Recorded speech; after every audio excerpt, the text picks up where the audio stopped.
جیسا کہ آپ سب کو پتہ ہے کہ ہماری ساری کاوش اور کوششوں کا بیڑا علامہ الیاس الطاہر صاحب کے ساتھ سر جاتا ہے۔ علامہ صاحب کا مشہور ترین کارنامہ جو اللہ تعالیٰ نے ان کے ذریعے کرایا وہ ہے قادیانیت کی عمارت کو زمین بوس کرنا اور قادیانی عقیدے پر انعامی سوال، جس میں علامہ صاحب نے 1 کروڑ کا انعام رکھا تھا جو اب بڑھ کے تقریباً 3 کروڑ ہو چکا ہے۔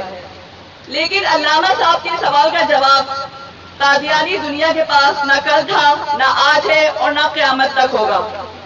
قادیانیوں کے چوتھے سربراہ مرزا طاہر سے کیے جانے والے مظاہرے میں علامہ صاحب کو جو فتح حاصل ہوئی ہے، اس سے پوری دنیا میں نامعلوم کتنے قادیانی واپس داخل اسلام ہو چکے ہیں۔ اسی موضوع پہ جناب آسیہ خورشید صاحبہ اپنے خیالات کا اظہار کریں گی اور آپ کو یہ ٹاپک اپنے انداز میں سنائیں گی۔ اما بعد فاعوذ باللہ من الشیطان الرجیم بسم اللہ الرحمن الرحیم ما كان محمد ابا احد من رجالکم ولكن رسول اللہ وخاتم النبیین وقال رسول اللہ صلی اللہ علیہ وسلم انا خاتم النبیین لا نبی بعدی۔ میرے معزز مہمانان گرامی، جناب محترم مجاہد ختم نبوت الیاس ستار صاحب،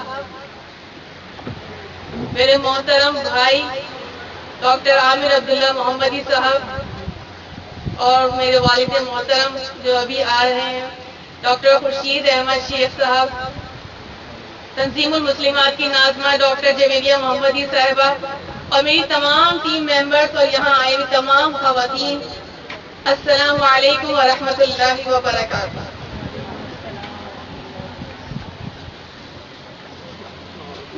محترم بہنوں، میں نے ابھی جو حدیث پڑھی، نبی کریم صلی اللہ علیہ وسلم نے فرمایا میں آخری نبی ہوں، میرے بعد کوئی نبی نہیں۔ نبی کریم صلی اللہ علیہ وسلم کی وفات کے بعد سے ہی جھوٹے دعوے داروں نے، نبوت کے جھوٹے دعوے داروں نے سر اٹھایا اور حضرت ابو بکر صدیق رضی اللہ تعالی عنہ کا پورا دور ان سے جنگ کرنے اور ان کے خلاف جہاد کرنے میں گزرا، اور ہر دور کے مسلمانوں نے ختم نبوت کے دفاع میں اپنا اپنا ہاتھ اٹھایا۔ آج میں جس جھوٹے دعوے دار نبوت کے ساتھ بارے میں بات کرنے جا رہی ہوں، مجھے خوشی ہے کہ الحمدللہ اللہ کے فضل و کرم سے اس جماعت کے ساتھ جہاد کرنے میں ہم سب شریک ہیں،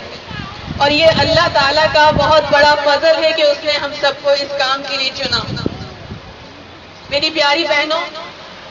آج سے تقریباً 125 سال قبل کی بات ہے جب ہندوستان کے شہر قادیان میں ایک شخص مرزا غلام احمد نے امام مہدی اور جھوٹے نبی ہونے کا دعویٰ کیا، مطلب نبوت کا دعویٰ کیا۔ مسلمانوں کا تو ایمان ہے کہ آخری زمانے میں جب مسلمانوں کا ایمان بگڑے گا اس وقت امام مہدی ظاہر ہوں گے اور ان کے ساتھ حضرت عیسیٰ علیہ السلام بھی ظاہر ہوں گے۔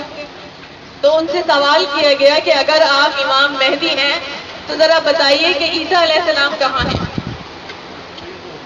اس بات پر انہوں نے کہا کہ مسلمانوں کو تو یہ امید ہی نہیں رکھنی چاہیے کہ عیسیٰ علیہ السلام واپس آئیں گے، اور جیسا کہ قادیانیوں کا عقیدہ ہے کہ عیسیٰ علیہ السلام کو جب سلیب دینے کی کوشش کی گئی تو وہ خفیہ طور پر ہجرت کر کے کشمیر سری نگر میں چلے گئے اور وہاں پر 120 سال کی عمر میں انہوں نے وفات پائی، اور سری نگر محلہ یار خان میں ان کی قبر ہے۔ تو لہذا مرزا غلام احمد کے لیے یہ ضروری تھا کہ وہ تو یا تو آسمان سے حضرت عیسیٰ علیہ السلام کو لا کر پیش کریں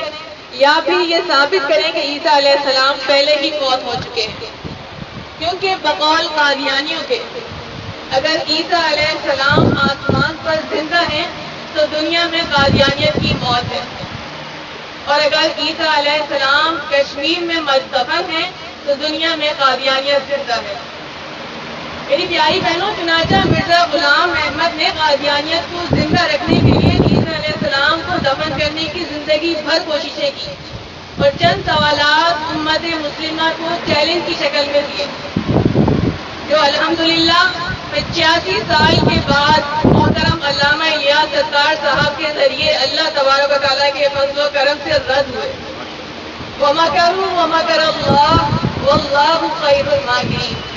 انہوں نے ایک چال چلی اور اللہ نے بھی ایک تدبیر کی، اور اللہ تبارک و تعالیٰ بہترین تدبیر کرنے والا ہے۔ اللہ تعالیٰ کے عطا کیے ہوئے یہ دلائل اتنے مضبوط تھے کہ علامہ صاحب نے قادیانیوں کو یہ چیلنج کر دیا کہ وہ میرے اس مضمون کو، ان دلائل کو غلط ثابت کر دیں تو انہیں 1 کروڑ روپے کا انعام پیش کیا جائے گا۔ قادیانی جج اور ان کے فیصلے کو بھی قبول کروں گا، اور میری غیر موجودگی میں کورٹ کی سماعت بھی مجھے قبول ہے۔ آخر وہ ایسے کون سے سوالات تھے جن کی بنیاد پر مرزا غلام احمد نے چیلنج دیا، اور وہ کون سے ایسے دلائل تھے جن کا علامہ الیاس ستار صاحب نے پیش کیا اور ان کے ذریعے انہوں نے وہ چیلنج دیا تھا؟ آئیے جانتے ہیں۔ مرزا غلام احمد نے کہا تھا کہ سورہ مائدہ کے تحت جب تک عیسیٰ علیہ السلام زندہ تھے، جب تک عیسائیوں کا ایمان درست تھا، یعنی وہ حضرت عیسیٰ علیہ السلام کو نہ ہی تو خدا بنائے، نہ ہی خدا کا بیٹا۔ پھر دوسری طرف قادیانیوں کا عقیدہ یہ ہے کہ حضرت عیسیٰ علیہ السلام 120 عیسوی میں کشمیر میں وفات پا گئے، یعنی 120 سال کے جب ہوئے تو 120 عیسوی ہوا۔ اپنی دوسری کتاب میں وہ لکھتے ہیں کہ عیسائیوں کے اندر شرک کا بیج پولوس نے بویا، یعنی شرک کی شروعات عیسائیوں کے اندر پولوس نے شروع کی۔ جب معلوم کرتے ہیں تو پتہ چلتا ہے کہ پولوس تو 65 عیسوی میں فوت ہو چکا ہے، یعنی پولوس کا سن وفات 65 AD ہے۔ اس سے یہ ثابت ہوا کہ کیا عیسیٰ علیہ السلام کی زندگی میں، یعنی کہ عیسیٰ علیہ السلام سے مرنے سے 55 سال پہلے عیسیٰ علیہ السلام فلسطین وغیرہ میں خدا بن چکے تھے؟ ایسا ہرگز نہیں ہو سکتا۔ اس کا مطلب تو یہ ہوا کہ وہ جیسا کہہ رہے ہیں کہ عیسیٰ علیہ السلام اپنی زندگی میں خدا نہیں تھے، وہ تو پولوس نے اگر شرک کا بیج بویا تھا تو وہ عیسیٰ علیہ السلام کشمیر میں تو زندہ تھے لیکن فلسطین وغیرہ میں خدا بن چکے تھے۔ مرزا غلام احمد اپنی کتاب میں لکھتے ہیں کہ اگر عیسیٰ علیہ السلام آسمان پر زندہ ہیں تو دنیا میں عیسائی مذہب میں شرک کی گنجائش نہیں ہو سکتی۔ ہم ان سے یہ کہتے ہیں کہ کشمیر تو آسمان سے بہت قریب ہے، اگر آسمان کی زندگی خدا بننے کے بعد قبول نہیں تو کشمیر کی زندگی خدا بننے کے بعد کیسے قبول ہو سکتی ہے؟ بس مرزا غلام احمد کے دلائل غلط ثابت ہوئے، اور جب دلائل غلط ثابت ہو گئے تو نبوت کا دعویٰ خود بخود غلط ثابت ہو گیا، اور پھر یہ ثابت ہوا کہ عیسیٰ علیہ السلام آسمان پر زندہ ہیں اور قادیانی مذہب مردہ ہے۔ آج تقریباً 30 سال سے زائد کا عرصہ گزر جانے کے باوجود بھی قادیانی حضرات ان دلائل کا جواب نہیں دے سکے،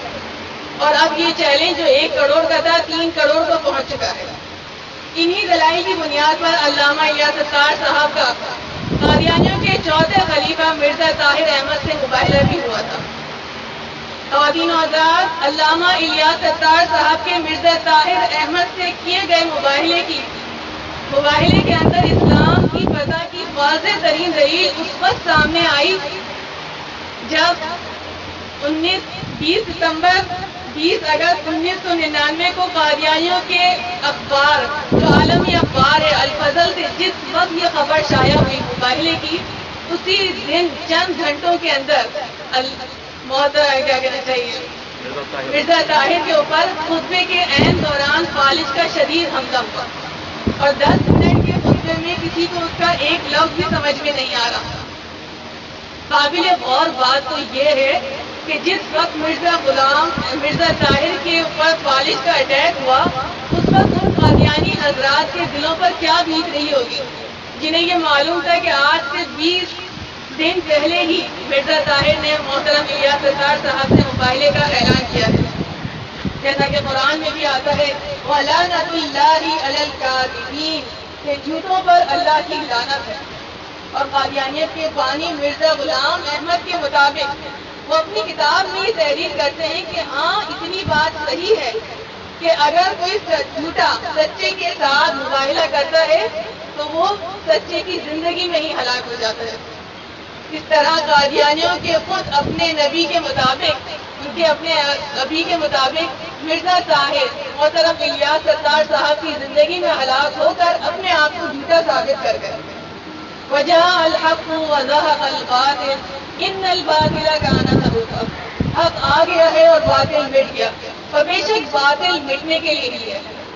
آخر میں اللہ تبارک و تعالیٰ سے دعا کرتی ہوں کہ اللہ تبارک و تعالیٰ ہمیں صحیح معنوں میں دین اسلام کا داعی بنائے اور ہماری ان کوششوں کو قبول و منظور فرمائے،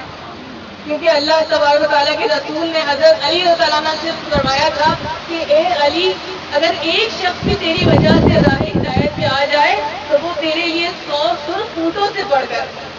اللہ تبارک و تعالیٰ ہماری ان تمام کوششوں کو قبول و منظور فرمائے۔ وآخر دعوانا ان الحمد للہ رب العالمین۔